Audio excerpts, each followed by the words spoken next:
Many of us are beginning to think about Christmas. But for those sleeping rough, this time of year is the most feared. As temperatures drop, the risks of becoming dangerously ill increase dramatically.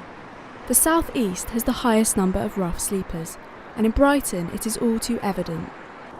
Homelessness in Brighton and Hove is at crisis point. It's second only to London, and it's been estimated that 1 in 69 people in the city are in temporary accommodation or sleeping rough.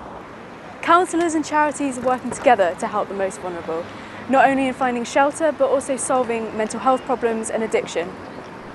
The Brighton Housing Trust is one of the longest established homelessness charities in the city.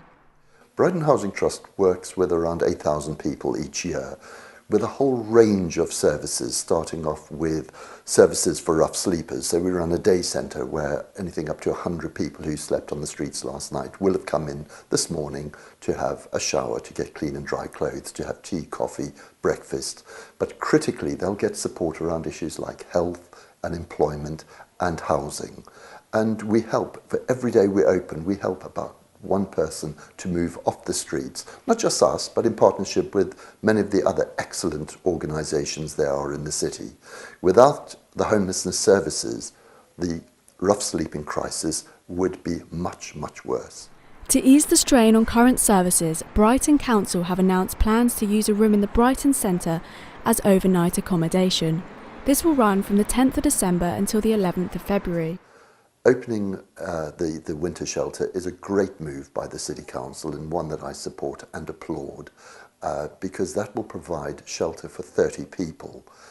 Now, some people said it hasn't happened quick enough or it's not large enough, but these things are actually very, very difficult and potentially quite dangerous if you don't get it right. These sorts of schemes provide those most in need with some level of comfort and security, especially in the winter months. Homelessness may be particularly visible on the streets of Brighton, but it is a growing issue nationwide. While local organisations will continue to work tirelessly, many believe that to tackle the problem fully, it is down to the government to make changes to policies such as affordable housing and universal credit. Naomi Davison reporting for SUSK News.